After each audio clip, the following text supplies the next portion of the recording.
क्या आप जीवन में बहुत मेहनत करने के पश्चात भी सफल नहीं हो पा रहे हैं? क्या आपके परिवार में जितने भी सदस्य हैं उनकी आपस में बनती नहीं हैं? क्या आपके परिवार में जो सदस्यों की संख्या है क्या वो बढ़ नहीं पा रही है? जहाँ आपका वंश आगे बढ़ नहीं पा रहा है, तो हो सकता है कि आपके पितृ आपसे नाराज़ हों। हो सकता है परिवार में किसी न किसी सदस्य की कुंडली में पितृदोष हो। अगर आपने अपनी जन्म कुंडली किसी ज्योतिषी को दिखाई है और उन्होंने बताया है कि आपको पितृदोष है और आपको ये समस्याएं भी रह रही हैं जो मैंने आपको बताई हैं पहले वीडियो में, तो ये वीडियो आपके लिए बहुत ख़ास रहने वाला है। इसलिए आप वीडियो के लास्ट तक अवश्य बने रहें। आप मेरे चैनल गगन शर्मा ब्लॉग्स को सब्सक्राइब अवश्य कीजिए।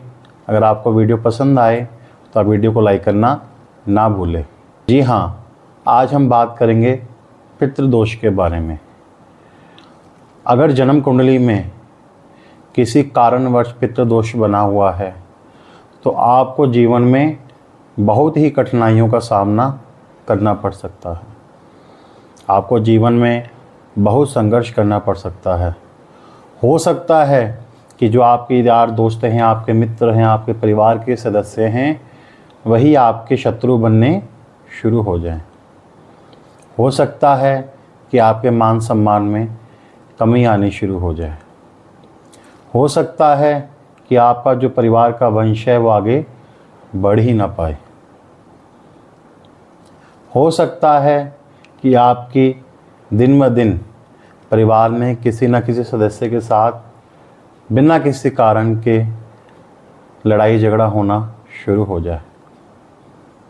अगर ये लक्षण आपको हैं तो आप भी पितृदोष से कहीं ना कहीं पीड़ित हैं। हम बहुत से ज्योतिषियों के पास जाते हैं, अपने जन्म पत्री दिखाते हैं, पितृदोष सभी बता देते हैं, कहते हैं इस जन्म कुंडली में आपके में पितृदोष हैं, परंतु उस पितृदोष का निवारण कोई नहीं बताता है। अगर कोई बताता भी है तो उसके लिए बहुत महंगे महंगे उपाय बताए जाते हैं, उसके लिए बहुत खर्चे वाले उपाय बताए जाते हैं जो कि आम इंसान कर ही नहीं सकता है। तो आज मैं आपको वीडियो में वह उपाय बताऊंगा जिसको कि हर व्यक्ति आसानी के साथ कर सकता है।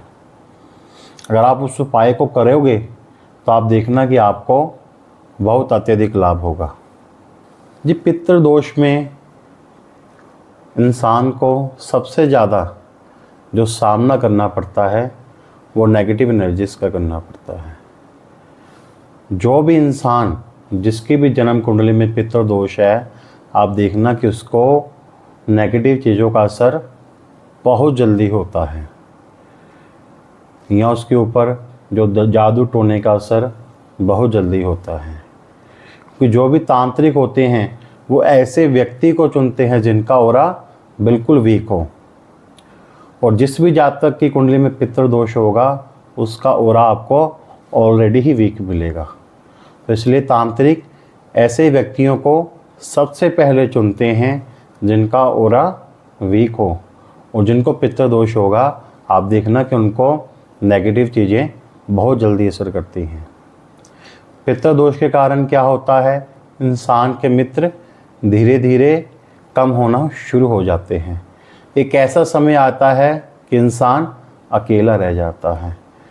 जब आपके जीवन में आपके मित्र ही नहीं होंगे, आपके दोस्त ही नहीं होंगे, तो आप जीवन में अपनी कठिनाइयों का सामना कैसे कर पाओगे, या जो परिवार के सदस्य हैं उनसे आपका लड़ाई झगड़ा होना शुरू हो जाएगा।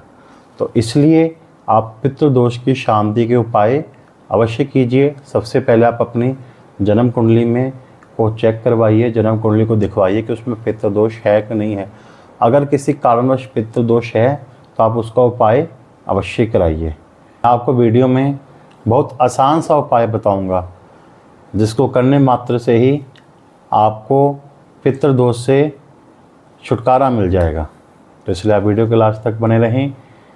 उपाय के तौर पे आपने क्या करना है, अगर आपके परिवार में किसी भी सदस्य की जन्म कुंडली में पितृदोष है तो आपने करना क्या है, आपने अपने परिवार में जितने भी सदस्य हैं उन सब की संख्या आपने कागज़ पे लिख लेनी है। उन सभी का नाम एक कागज़ पे लिख लेना है।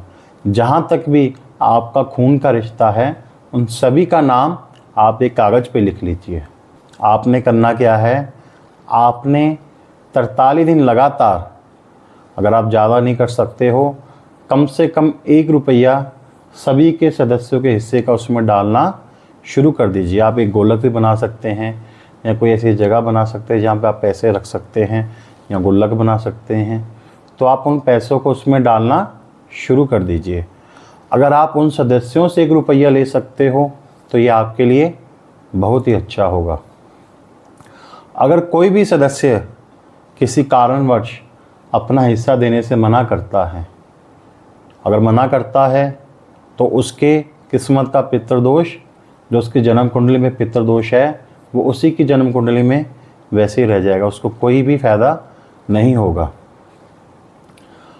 अगर कोई भी सदस्य अपना हिस्सा डालने से मना करता है तो आप उसका हिस्सा डाल सकते हो, परंतु आप उसका हिस्सा कैसे डालोगे, मान लीजिए अगर आप अपने हिस्से का 1 रुपया डाल रहे हो तो आपको उसके हिस्से का 10 गुना डालना होगा।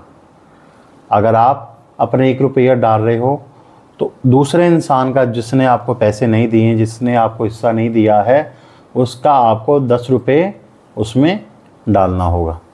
तो आपने 43 दिन लगातार उन रुपयों को इकट्ठे कर लेना है। अब जैसे ही 43वां दिन आएगा आपने उस गुल्लक में से पैसे ले लेने हैं, जितने भी आपने इकट्ठे किए हैं, जो परिवार का हिस्सा डाला है या परिवार के सदस्यों से पैसे लिए हैं, वो आपने पैसे इकट्ठे करके 43वें दिन किसी मंदिर में जाकर मंदिर के गुल्लक में आपने पैसे वो डाल आने हैं। तो आपने ये उपाय 43वें दिन तक करना है, और 43वें दिन जितने भी पैसे इकट्ठे होते हैं उन पैसों को आपने मंदिर में, जो भी मंदिर या धर्म स्थान आपके नज़दीक है, वहाँ जाके उसके गुल्लक में डाल आइए। अगर किसी कारणवश अगर ये उपाय बीच में आपसे छूट जाता है या मिस हो जाता है तो आपको दूसरे दिन से उपाय दोबारा शुरू करना होगा। तो आप ये उपाय कीजिए। तो साल में एक बार ये उपाय आप ज़रूर कीजिए। आप देखना कि आपको पितृदोष से बहुत ही जल्द राहत मिलेगी, और जिन भी कार्यों में रुकावटें आ रही हैं वो आपके कार्य बनने शुरू हो जाएंगे। और भी जो सदस्य हैं आपके परिवार में, वे भी इस उपाय को कर सकते हैं। ये उपाय आसान भी है और पॉकेट फ्रेंडली भी है, इसमें आपका कोई ज़्यादा खर्चा भी नहीं आएगा। तो इसलिए आप पितृदोष से राहत के लिए इस उपाय को अवश्य कीजिए। बहुत बहुत धन्यवाद। राधे राधे। अगर आपको ये मेरा वीडियो पसंद आया हो तो आप वीडियो को लाइक अवश्य कीजिए। आप मेरे चैनल को सब्सक्राइब अवश्य कीजिए। बहुत बहुत धन्यवाद। राधे राधे।